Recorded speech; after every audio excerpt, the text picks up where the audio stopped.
Studies on social hierarchy show that within 7 seconds of entering a room, people have already ranked you. Not based on your resume, not your income, not what you've achieved. They rank you based on invisible signals you're probably sending without knowing it. And here's what makes that disturbing. Most of those signals are telling people to trust you less, take you less seriously, and give you less of everything you want. You've been doing this your entire life. The people who hold real power, not titles, not money, real power, they figured out what those signals are.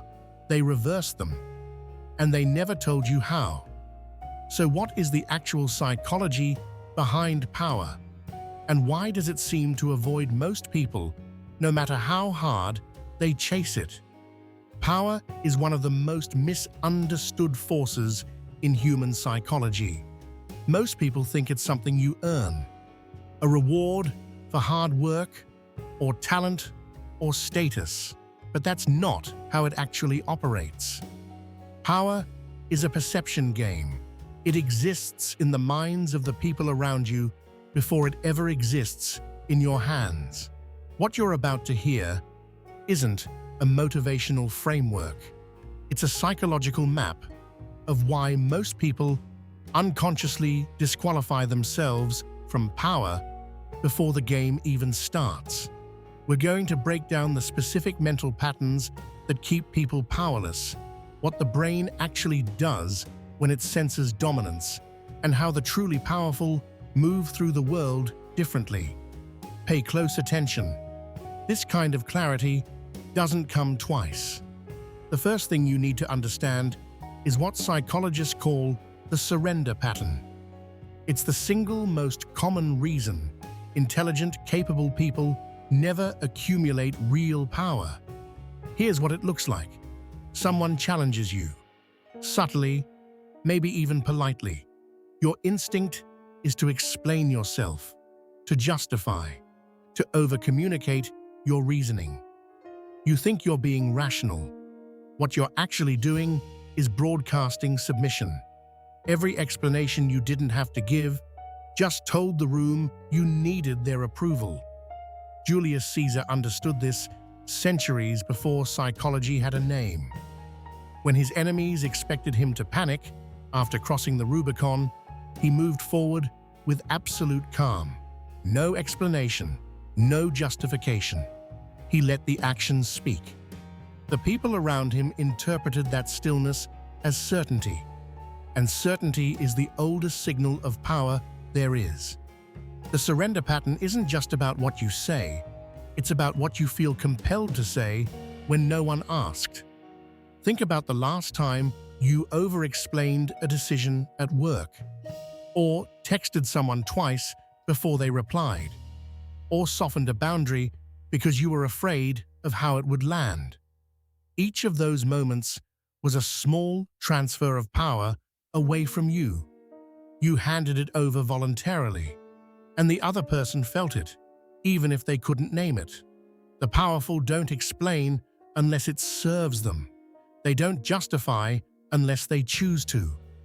Every word is a strategic choice, not an anxious reflex. Now let's go deeper into what's actually happening inside the brain when power dynamics play out. Neuroscience has identified a clear relationship between cortisol, testosterone, and perceived social rank. When you feel threatened or uncertain in a social situation, cortisol spikes. Your thinking narrows. You become reactive. You focus on what others think of you. That state is biologically incompatible with projecting power, because power requires a particular kind of cognitive bandwidth, the ability to observe the room, think strategically, and remain emotionally regulated simultaneously. High-status individuals, in study after study, show lower cortisol responses in high-pressure social environments. They're not fearless.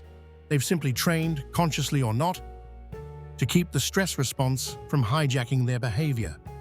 But here's what's rarely discussed. This isn't just biology. It's a feedback loop. When you act from a place of calm certainty, others respond to you differently. They give you more space. They interrupt you less. They mirror your energy. And that response from the environment lowers your cortisol further.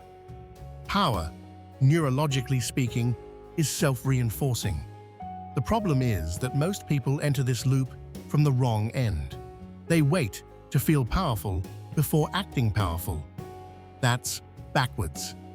The research on embodied cognition, particularly the work of Amy Cuddy and later expanded upon by others, shows that your body state shapes your mental state. The way you hold yourself in space changes how your brain functions. Collapsed posture, averted eye contact, shrinking into chairs, these aren't just symptoms of low status. They're signals your own nervous system reads as confirmation that you're low status. You convince yourself before anyone else does. So how do the powerful actually move through the world? And more importantly, how is this used against you if you don't understand it? There's a tactic that high-level negotiators, executives, and manipulators all use. It's called strategic withdrawal. Most people, when they want something, lean toward it, physically and emotionally. They reveal desire. And the moment you reveal desire, the other person gains leverage over you. Watch how a skilled negotiator operates. They express mild interest and then pull back. They create a vacuum.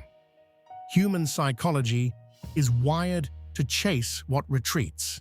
We assign higher value to things that seem indifferent to our pursuit. This isn't manipulation in the crude sense. It's an understanding of how value is perceived socially. Applied ethically, in negotiations, in dating, in business, it means protecting your position by not advertising your need. Applied against you, and it is used against you regularly, it looks like artificial scarcity, conditional approval, and hot and cold behavior designed to keep you chasing. Recognize the pattern, and it loses its grip on you immediately. There's also the concept of the power pause. Before answering a question, any question, the powerful take a beat.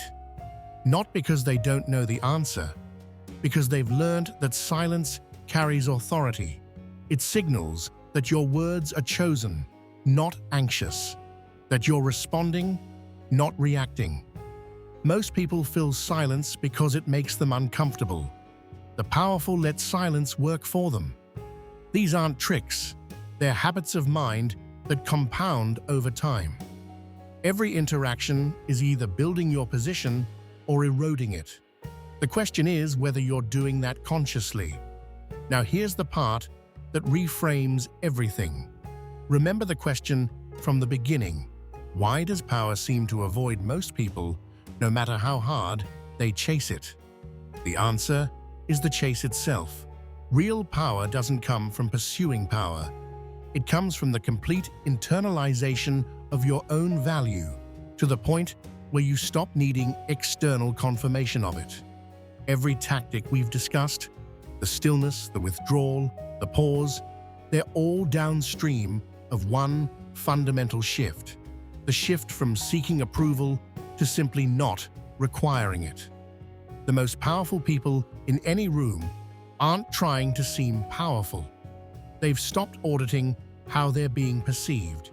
That mental freedom, the cognitive resources freed up when you stop monitoring the room for validation, is what allows the kind of presence others can't ignore. This is why power eludes people who chase it hardest. The chase is itself proof of the need, and need is the opposite of power. The open loop we started with, 7 seconds, invisible signals, rankings you never consented to. The signal they're reading isn't your clothes or your title. It's whether you need them to think well of you. That's the signal. And the moment you genuinely stop needing it, everything in how you're perceived begins to shift. This is the psychology that never gets explained directly, because the people who understand it have very little incentive to teach it. Most people will watch this and feel a recognition, a quiet sense that they've known this somewhere beneath the surface. Fewer will actually change how they move through the world tomorrow. The gap between those two groups is the only gap that matters. If this opens something in your thinking, keep that thread. Subscribe so you don't lose it. There's more where this came from: patterns, psychology, and the mechanics of how the world actually works beneath what most people are willing to look at. The like helps more people find this when the algorithm decides who sees it and who doesn't. And that decision is made in the first few hours. So if this was worth your time, act on it now. I'll see you in the shadows.